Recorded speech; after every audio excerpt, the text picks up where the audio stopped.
טסקרס מבית הספר אור עירוני ד' במודיעין, ובסרטון הזה אנחנו נסביר לכם איך מתכננים את אסטרטגיית המשימות הטובה ביותר ללוח המשימות ב-FLL. שלב ראשון, כדי לבנות את אסטרטגיית המשימות הטובה ביותר, נחלק את המשימה למספר שלבים. שלב ראשון, נכין טבלה בה נמקם את כל המשימות על הלוח. לאחר מכן נדבר לכל משימה לפי פרמטרים מ-1 עד 5, בכך ש1 אומר שהמשימה הכי קרובה, הכי קלה לביצוע וכו'. וכאשר 5 אומר שמשימה הכי רחוקה, המשימה הכי קשה לביצוע וכו'. הפרמטרים הם מרחק מהבסיס, מרחק ממשימות, קושי ביצוע, מספר נקודות שהיא שווה והקושי להגיע אליה. משמעות הפרמטרים. מרחק מהבסיס. פרמטר זה אומר עד כמה משימה קרובה או רחוקה מהבסיס. מרחק ממשימות אחרות. פרמטר זה אומר עד כמה משימה הנוכחית קרובה או רחוקה ממשימות אחרות על הלוח. קושי ביצוע. הפרמטר הזה אומר עד כמה המשימה הנוכחית מורכבת ומסובכת לבצע אותה במלואה. מספר הנקודות של משימה שווה. הפרמטר הזה אומר כמה נקודות אנו מקבלים אם אנחנו עושים את המשימה במלואה או בחלקה. קושי הגעה. הפרמטר הזה אומר עד כמה מסובך להגיע למשימה. הנסיעה למשימה יכולה להיות מסובכת יותר עם כל מכשול נוסף שנמצא על הלוח. המכשולים יכולים להיות משימות נוספות על הלוח או חלקים שאנחנו צריכים לאסוף. שלב שני יהיה לדרג כל אחת מהמשימות לפי הפרמטרים מ-1 עד 5. 1 יהיה הכי קל או הכי קרוב, ו-5 יהיה הכי קשה או הכי רחוק. שלב שלישי. תחילה, נבחר את המשימות הכי אידיאליות לפי הטבלה. אנו נרצה את המשימות שהכי קרובות לבסיס ולמשימות אחרות, קלות לביצוע, שיזכו אותנו בהרבה נקודות. לדוגמה, אנחנו לא נרצה לבחור משימה שהקושי שלה יהיה ברמה 4, והיא לא תהיה קרובה לבסיס או למשימות אחרות, אך הניקוד שלה בינוני, כלומר, הניקוד שלה שווה בין 20 ל-30. למה?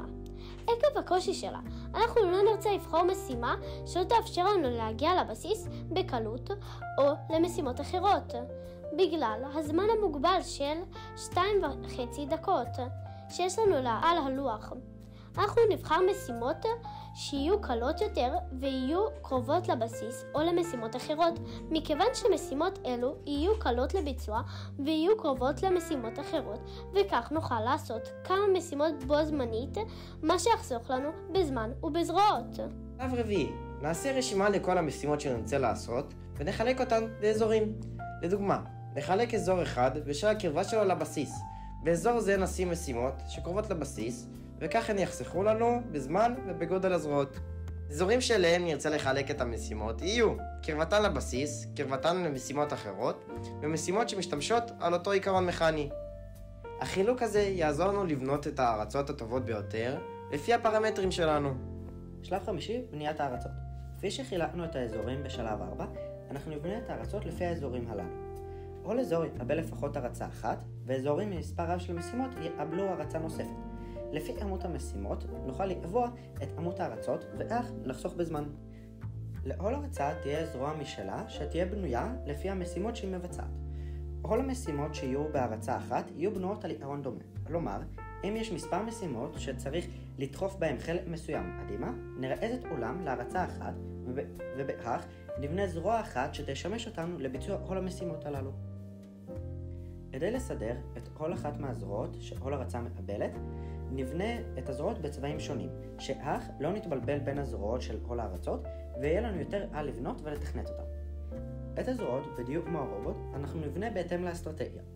כדי לעשות זאת בצורה הטובה ביותר, נחלק אותם לארצות. כאשר נבנה את הזרועות, אנו נשלב מנגנונים שונים לזרועות, כדי לבצע מספר רב של משימות. אנו נבחר באילו מנגנונים להשתמש, לאחר שנסתכל על כל משימה, ונראה איזה מנגנון יבצע אותה בצורה הטובה ביותר. לאחר שנדע במה אנחנו רוצים להשתמש, נתחיל לבנות את הזרועות שלנו.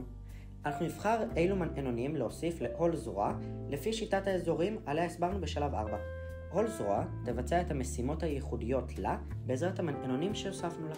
כדי למצוא ולבנות את המנגנונים הטובים ביותר בשביל לבצע את המשימות, אנחנו ממליצים לחפש ביוטיוב מדריכים או נבחרות אחרות ולקחת מהזרועות שלהם השראה.